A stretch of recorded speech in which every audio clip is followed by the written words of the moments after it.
નમસ્કાર. અહીંયા આ બધા વ્યવસાયકારો અલગ અલગ છે, અલગ અલગ પોતાના ગોડાઉનો છે. એમાં આ કૂતરું મરી ગયું છે, બતાવજો ખાસ ભાઈ.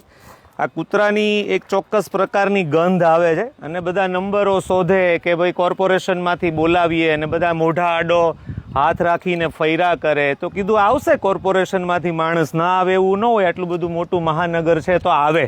પણ એ આવે ત્યાં સુધી આ ભોગવવાનું. 35-37 જણા ફરતી બાજુ જે બાજુ પવન હોય ત્યાં મોઢે આડો હાથ રાખ્યા કરે. એના કરતાં મને એવો નિર્ણય આવ્યો કે આમાં કાંઈ બહુ મોટી વાત નથી ને કાંઈ બહુ મોટું મહાપાપ નથી. એટલે વ્યવસ્થાના ભાગરૂપે મારી પાસે આવું બાઇક છે, એક્ટિવા જેવું, વચ્ચે ખાંચો છે, તો ત્યાં એક પ્લાસ્ટિક અહીંયા રાખી અને આને હમણાં વ્યવસ્થિત રીતે મૂકી અને નજીકમાં કોઈને નડતરરૂપ ન થાય એવી રીતે આ કૂતરાની વ્યવસ્થા કરી શકાય. રાહ જોઈને હેરાન થવું એના કરતાં મને એવું ઠીક લાગે છે કે આ કામ કરવા જેવું છે. અને બીજું કે કોર્પોરેશન પાસે કૂતરા ઉપાડવાનું કોઈ મશીન નથી. એ મોકલે તો પણ એક માણસને જ મોકલે. તો આપણે પાછા માણસ જ છીએ, એટલે એ માણસની રાહ જોયા વગર સરસ રીતે કૂતરાને આપણે ઉચકી લેવાય.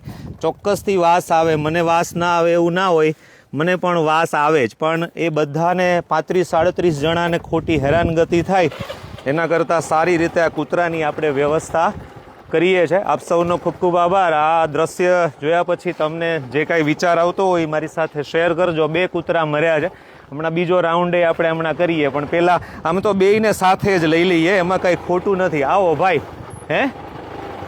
હેલ્મેટ? ના, હેલ્મેટની હમણાં જરૂર નથી. આવો ફટાફટ આવો, 2 કૂતરાને આપણે લઈ લેવા છે આજે.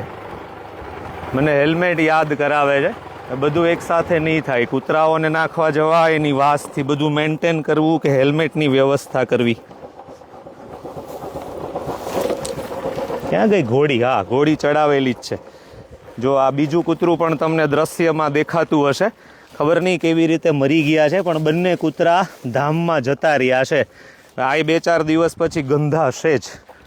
આને પણ આપણે સારી રીતે વ્યવસ્થા કરીએ. થોડાક ફિલોસોફરો એવું કહેશે કે સરસ રીતે માટીમાં દફનાઓ ને એવું બધું કરો, પણ હાલ આપણી પાસે એવો સમય છે નહીં, એટલે હમણાં આપણે આટલું કરીએ છીએ. પુષ્કળ વાસ આવે છે.